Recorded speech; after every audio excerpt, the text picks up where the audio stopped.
எழில்மிகு M நேசனே அழித்தொழிக்கும். வணக்கம். ஓம் சிவாய நமக. நான் உங்கள் சொந்தம் ஜோதியின் ஒளி. நான் இப்போ உங்களுக்கு என்ன முக்கியமான அம்சங்களை பற்றி நிறைய சொல்ல போகிறேன். இந்த மார்கழி மாதத்தின் வருகின்ற பிரதோஷ நாளில் சிறப்பு அம்சங்களை பற்றி சொல்கிறேங்க. 9/1/2004 வரக்கூடிய முதல் பிரதோஷ வழிபாடு. பிரதோஷங்களின் வழிபாடு முறைகள், பூஜைகள், இந்த பிரதோஷ நாளில் நம்ம செய்யக்கூடிய இந்த வழிபாட்டின் மூலம் நம் வீட்டில் இருக்கிற அத்தனை கெட்ட சக்தியிலிருந்தும் நமக்கு வர கஷ்ட துன்பங்களிலிருந்தும் நம்ம விடுபடுறதுக்கு நல்ல சிறப்பான நாளுங்க இந்த நாள். இந்த நாள் பிரதோஷ நாள்னா மாதம் பிரதோஷம் வருதுங்க. நாங்கள் பிரதோஷத்துக்கெல்லாம் போவோங்க. நாங்கள் வேண்டுதல் எல்லாம் வைக்கிறோங்க. நிறைய பிரதோஷத்துக்கு நாங்கள் போயிருப்பீங்க நீங்கள் சொல்கிறீங்க.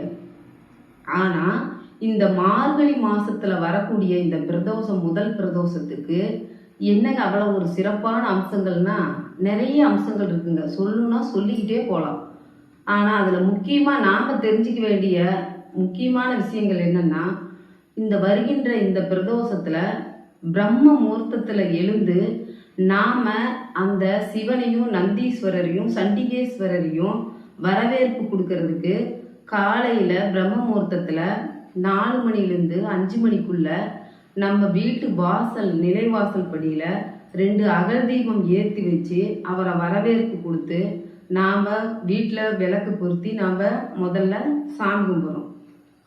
அந்த பிரதோஷ நாளில் சிவனுக்கும் நந்தீஸ்வரருக்கும் அவர்களுடைய அருள் நம்மளுக்கு கிடைப்பதற்கு நாம் சிவன் ஆலயத்துக்கு நம்ம போகிறோம். அந்த ஆலயத்துக்கு போய் சிவனுடைய அருள் வேண்டதற்கு முன்னாடி நந்தீஸ்வரரை போய் நம்ம வேண்டி நம்மளுடைய கஷ்டங்களையும் துன்பங்களையும் நந்தீஸ்வரர்கிட்ட சொல்லிட்டு சிவன் அருள்கிட்ட போய் கேட்கணும். அப்போதான் நந்தீஸ்வரர் மூலியமாக தான் நம்ம சிவனை போய் நம்ம சீக்கிரம் தரிசனம் கிடைக்கிறதுக்கு நம்மளுக்கு முக்கியமான அம்சமே நந்தீஸ்வரர் தான். அந்த நந்தீஸ்வரர்கிட்ட அன்னைக்கு பிரதோஷ நாளில் நந்தீஸ்வரருடைய அருள் கிடைக்கிறதுக்கு நம்ம வழிபாடு பூஜை முறைகளுக்கு தேவையான நம்ம குடும்பத்தில் நம்மனால முடிஞ்ச அபிஷேகத்துக்கு உண்டான பொருள், பால், தயிர், இளநீர், நம்மனால முடிஞ்ச புஷ்பங்கள், ஏதாவது ஒரு பொருள் அபிஷேகத்துக்கு நம்ம கொண்டுட்டு போகணும். ஆனால் அதில் முக்கியமானது பாலபிஷேகம் பண்ணும்போது நம்மளுடைய பாவங்கள் எல்லாம் நீங்கிரும். திருநீர் அபிஷேகம் பண்ணும்போது நம்மளுடைய குலதெய்வ அருள் நம்மளுக்கு கிடைக்கும்.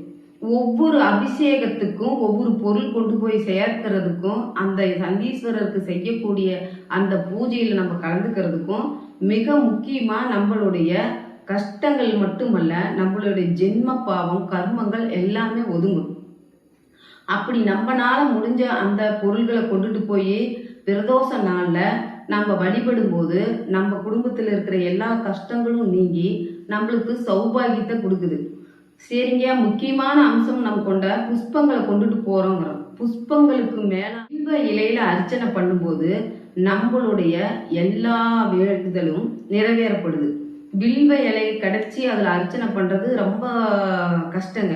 ஆனால் அதையும் தாண்டி நம்ம அதில் அர்ச்சனை பண்ணிட்டு வந்துட்டோம்னா நம்ம எண்ணி அந்த ஈஸ்வரனோட அருள் நமக்கு 30 நாளில் நம்மளுடைய எல்லா பிரச்சனையும் தீர்ந்துடும். அவ்வளோ சக்தி அந்த வில்வ இலைக்கு இருக்குங்க. அந்த பரிகாரத்தை முடிச்சுட்டு நம்ம அந்த மார்கழி மாசத்துல சிவன் கோயில் இருக்கிற நவகிரகங்களுக்கு நம்ம பூஜை செய்யணும். அந்த நவகிரகங்களுக்கு செய்யக்கூடிய பூஜையில நம்மளுக்கு இருக்கிற தோஷங்கள் எல்லாம் நீங்கிடும். இந்த வருடத்தில் 7 சனி, ஜென்ம சனி, பாதச்சனி, எத்தனையோ குடும்பத்துல எத்தனையோ பேத்துக்கு ஏகப்பட்ட பிரச்சனைகள் சனீஸ்வரரால அது வகுக்கப்பட்டது இருக்கு. அந்த பிரதோஷ நாள்ல அவருக்கு எள்ளு தீபம் போட்டு சனீஸ்வரரை வணங்கி வரும்போது நம்மளுடைய எல்லா தோஷங்களும் நீங்குது. இப்படி அந்த ஈஸ்வரருக்கு நம்ம பிரதோஷ நாள்ல இவ்வளவு பூஜை செஞ்சு அவருக்கு அன்னதானமும் கொடுக்கணும். அன்னதானங்கிறது நம்ம பெரிய அளவுல நம்ம 1000 பேத்துக்கு 100 பேத்துக்கு நம்மளால முடிஞ்சது செய்யலாமோ, நம்ம வீட்டில் ஒரு சக்கரை பொங்கல், கேசரி, சுண்டல் நம்மளால முடிஞ்சது செஞ்சு அங்கே கொண்டு போய் அன்னதானம் போடும்போது நம்மளுடைய முன்னோர்கள் செய்த பாவங்களும் அதில் நீங்குது. இவ்வளோ பிரச்சனைக்கு மேலே எங்களால் பிரதோஷத்தில் போக முடியலைங்க, இந்த மாதிரி சூழ்நிலைகளுக்கு இருக்குதுன்னு சொல்கிறவங்க அவங்க பசுமாட்டுக்கு பால், பசுமாட்டோடைய கண்ணுக்குட்டியும் பசுமாடும் இருக்கிற இடத்துல போய் நீங்கள் அதுக்கு அவுத்திக்கீரை, பழம், அவங்களுக்கு நம்ம ஏதோ ஒரு உணவு அந்த பசுமாட்டுக்கு கொடுத்து நிவர்த்தினி பண்ணும்போது ஜென்மாந்தரம் செஞ்ச பாவங்கள் கூட விலகுதுங்க. அது மட்டும் இல்லைங்க, நம்ம ஜல்லிக்கட்டு காலம்பாங்க, அதுக்கு நம்ம கரும்பு சோகை ஏதோ ஒரு பொருள் அதுக்கு உணவளித்து அந்த பிரதோஷ நாளில் வணங்கிட்டு வரும்போது நம்ம பிரதோஷத்துக்கு போன பலன் கிடைக்குது. அது மட்டும் இல்லைங்க, இந்த மார்கழி மாசத்துல வர பிரதோஷத்துல நம்ம கலந்து இந்த செய்யற பூஜையில ஒரு வருடத்துக்கு கிடைக்க வேண்டிய அத்தனை புண்ணியமும் இந்த மார்கழி மாசத்துல வரக்கூடிய நம்ம போய் கலந்துக்கிற இந்த பிரதோஷத்துல கிடைக்குதுங்க. இப்படி இந்த பிரதோஷத்துல இவ்வளவு முக்கியம் இருக்குதுங்க, எங்களுக்கு எதுவுமே தெரியாதுங்கிறீங்க. ஆனா அதையெல்லாம் தாண்டி கல்யாண யோகம் கிடைக்கணும்னு நீங்க பிரதோஷ நாள்ல அந்த நந்தீஸ்வரருக்கு உங்க கையால செவ்வரளி மாலை கட்டி கன்னி பெண்கள் போய் அவருக்கு போட்டு அந்த பிரதோஷ நாள்ல கலந்துக்கிட்டு வந்தீங்கன்னா வெகு வேகமா உங்களுக்கு கல்யாண திருமண யோகம் கிடைக்குது.